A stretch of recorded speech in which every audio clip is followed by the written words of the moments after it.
And the next one is titled, My son and I experienced a choosing beggar in the wild. So, no pictures, although in hindsight it would have added to the story so you could get a full view of what I had to witness. So I am in a pretty big grocery store and they are notorious for never having enough lines open, not Walmart though, good guess, and my son and I get behind this woman in a motorized cart. By the way, a motorized cart in a grocery store, that is a sight to behold for a European because we don't have something like this over here. Anyway, she has got a basket that is filled to the brim and she's slowly taking out one item at a time, very slowly and grunting like she's having trouble. I tell my 8-year-old son to ask her if she could use his help to empty her basket, trying to teach him to help others. She agreed and he quickly got everything out, but not before she told him exactly where on the belt to organize everything. While he is doing this, she cleans out her purse full of garbage and receipts, does not even turn to look me in the face, but hands it back to me, saying,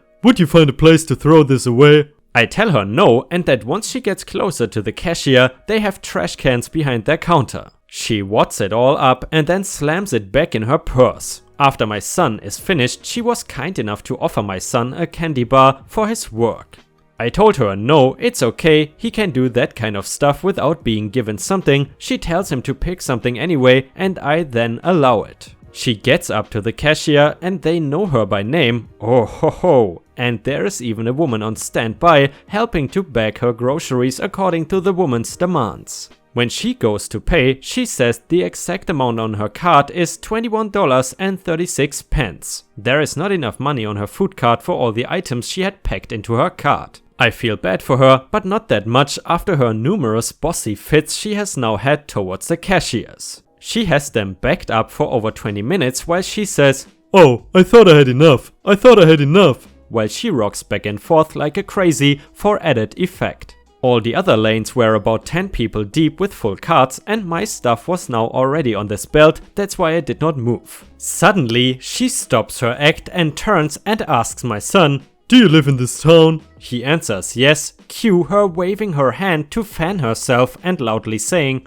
how it is so hot and she's got to wait for the bus, and she asks me, "You wouldn't mind taking me home?" I sternly informed her that no, that will not be happening. She then tries to say she did not know she was short on money and if my son can return the candy bar. At that, the other cashier went to the next register, got her scanning gun and proceeded to scan my items from the other belt. I ask while paying at the other register, I'm willing to give $20 towards her groceries to help, but only if this is not something she does often. The cashier gives me that look like, please don't, and says this is her 3rd time in that week and that people buy her groceries all the time. She is definitely not short on food. I thank the cashier, bag my own items, and my son, his candy bar and I all leave from that hot mess. On the way out, the lady who couldn't get out of her cart to get her own groceries out is now standing telling the cashiers how I am rude and inconsiderate. Great learning time for my son, since I told him helping someone is okay, you're not obligated to keep helping them if they are just using people. And by the way, if you have watched until here, please don't forget to post some star emojis in the comments and also like the video if you would like to support me. Thank you so much, all help is very much appreciated. And the next one is titled, Entitled Couple on Train. I never thought I would post here even though I have a number of entitled family members, but this couple was on another level. Non-relatives who lack common decency really irk me more than entitled family members. As with family members at least, they can be mistaken in thinking you owe them something due to blood relation before you correct them. So here it goes. I live on the west coast of my country, and to get to the east you can buy a plane ticket or embark on an almost 9-hour train journey to get to the other side. Usually I opt for the night train as it allows us to sleep. So I booked the ticket for me and my family, I packed what we needed and then some extras of some items, as traveling with children means you have to pack an extra pair of clothing and extra sundries, etc. We could not fit all of us into the 2 sleeping cabins as there were not enough on the train when I booked, and we decided my husband had to sit in a chair with the other passengers for the entire journey. He was fine with it, his coach was only 1 away from ours with the dining/kiosk in between. Before settling in, we had a light meal as a family in the dining coach. There were a few people there, some just passing through to buy snacks and some hanging around a little longer. There was another family with us there, boyfriend, girlfriend and their 2-year-old child. We got talking and the father moaned it would be hard to travel with a child, while the mother asked me for some nappies, which I gladly gave her. Then a moment later she realized she had forgotten some snacks, so I gave her the sliced apple and carrots that I had extra. She also got to see some of the stuff I had packed for the journey, as I was looking for the nappies and the snack for her. We usually buy a one-time use box of earplugs for the children, as the ones the train provides are not always new, and it is better than giving the children the better quality and more expensive ones. My husband told the father he could have a pair of ours, as there would be an extra pair after everyone had received theirs. He declined and asked if he could have my husband's more expensive noise cancelling / molded earplugs, as the train ones were probably dirty and my youngest kid had played with the box and he did not want to touch it. Naturally, my husband said no. He turned to me and asked if he could have mine, as I was sleeping in a cabin and did not have to listen to his toddler crying. I said they could have the one used pair but not the expensive one, take it or leave it, and I started to leave. This is when the mother turns to me and asked if she could have not borrowed my youngest child's blanket, as they are more or less the same age. The train provides thin fleece blankets and a blow-up pillow type of thing. I gritted my teeth and said no. We settled in the cabin and fell asleep. 3 hours into the journey, I hear knocking on the cabin door. Alarmed that maybe something happened to my husband, I opened and I see the mother standing outside. She asked if she could have those earplugs. The expensive ones, as her son had more or less non-stopped cried and fussed and her boyfriend could not take it anymore. I said no and told her I was pissed that she woke me up for something that was her problem and she could easily have avoided if she had packed in advance. She got angry and said, "Wait till I tell him about this." 5 minutes later there was knocking again at my door. It was the boyfriend, quite rudely, hard to translate with exact translation into English. He told me that I had 2 options. Give him the earplugs or give up my room so his son could sleep with our kids, as he was used to sleeping in a bed and their seats obviously were not a bed. I shut the door in his face. A few minutes later there was more knocking. I opened and both of them stood there. There was some screeching on her part, which alerted the conductor / ticket checker and other passengers. I sent a text to my husband to get there quickly. The conductor calmed the couple down and explained he could give them another pack of the fleece blanket for their kid and that they just had to make do with what they had paid for, the seats.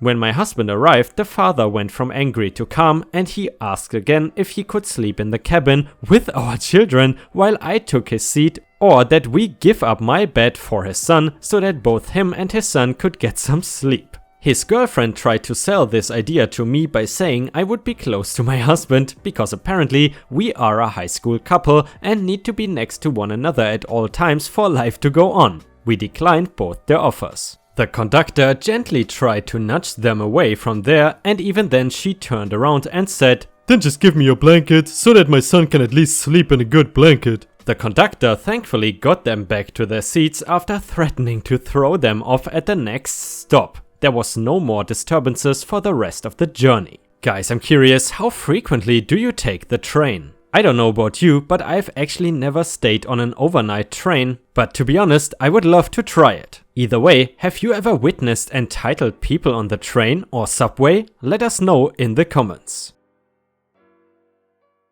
And the next one is titled, "Complete Stranger Wants to Know Why I Did Not Buy Her Kid a Wedding Gift." I'm not sure if this qualifies as a CB, but I thought it was an entertaining story nonetheless. CB, by the way, means choosing beggar, which is very similar to an entitled person. One of my pet peeves is when I get invites to various events, weddings, graduations, baby showers, etc. that I'm obviously not expected to attend from people I either barely know or don't know at all. That in and of itself is already a form of begging for gifts, and the culprit is usually a distant relative or friend of a relative who I have so little contact with that I don't even recognize their name. Now, if I know the person who sent me an invite, I will of course send something or attend. If I don't know them, I will typically just roll my eyes and toss it. So far, this has worked out pretty well, and I think most people who do this are probably just hoping to get lucky instead of actually expecting someone who barely knows their mom's cousin's friend to send them a gift. Fast forward to today, I am at a private family gathering and my phone starts vibrating. I check and it is Facebook Messenger, so I completely silence it. Certain relatives are able to get through my D&D settings in case of emergency, so I'm not worried about that. Afterwards, I look at my phone and find that several messages have been sent to me from someone I don't know. Said person has been friended, but I am drawing a blank as to how that came about. I read over the messages and determined that this woman is pissed at me because I did not send a wedding gift in response to her daughter's invitation. So I tell her that I have no idea who she is and that I don't normally respond or send gifts if I don't know the person, and I ask her how I know her. She does not appear to be connected to any relatives or any of my other friends. She does not bother answering my question and goes straight into the rule that if you receive an invitation, you have to send a gift. I correct her that no, there's no such rule and repeat that I don't know who she is. This woman then comes back at me and says that I have insulted her and her daughter and that I have to buy her daughter the $200 Instapot on her registry to make up for it. She continues insisting this and calling me every name in the book, so I am messaging my mom and a few other people trying to figure out who this is and if anyone knows her, which they don't, because for whatever reason I am still trying to avoid any kind of issue with a family member or friend, just on the off chance that this is someone they know. While going through her profile, I finally figure it out. I had friended this woman on Facebook several years back as a Farmville friend. Farmville. I have not played it in what seems like forever, and somehow this woman had remained as a Facebook friend and had been overlooked when I removed everyone, and she had sent me a frickin' invite over Facebook to her daughter's wedding, which I had declined. My cousin, who's on the phone with me at this point, starts dying laughing at my expense when I relay this to her. To be fair, I totally deserve to be mocked over that. So yeah, that oversight was soon corrected. And by the way guys, I'm curious, are you currently playing any games on Facebook? I know in the past games like Farmville have been really successful and popular, but nowadays most people either play mobile games or console and PC games. And by the way, if you are playing any mobile games, let me know what you are playing. To be honest, currently I am even too busy for mobile games, but every now and then I am playing Black Desert Mobile, which is an awesome mobile game if you ask me. Also, of course, I am playing PUBG Mobile, but I've been playing that on and off for years. And the next one is titled, "So let me tell you about a woman that demanded to be paid for getting a free ride because there was a girl with cancer in the car." Backstory: this happened when I was studying at a university and living with my parents. Our village is located roughly an hour drive from a big city where most of our neighborhood work, including my mom, her nice friend in the IT department and the choosing beggar, all employed by the same firm. There's a train to the city in the neighboring village, but it is half an hour walk, so my mom would generally drive to work and I would tag along whenever our schedules allowed it. Around 2 months before the story takes place, the choosing beggar realized she could ride to work and back home with my mom, and my mother being a generous person, she has agreed to that, demanding no payment as it was not any major inconvenience for her, and she was aware the choosing beggar was doing low salary job and had young kids at home. The nice IT friend, let's call her Anne, who was always taking a train home, asked my mother a few days beforehand if she and her daughter could ride home with her on Friday, as her daughter was going to be released from just a routine checkup at the hospital in the city. She also offered to take an early leave so that they would be ready by the car, but my mom said they would just go to the hospital together as it is only 10 minutes detour. Come Friday, and surprisingly I finish my classes early and message my mom if I can tag along. My mom says yes, but at the same time explains quickly and situation and that the car will be packed, no problem for me. 5 minutes to 5 I arrive at the parking and see the choosing beggar waiting already. This woman must never work till the end of the shift. She sees me and gets visibly annoyed, saying something along the lines of, "Oh, and now this car is going to become a public bus for annoying teenagers." I was in my 20s and rather quiet in the car. I pretend I heard nothing and just wait patiently.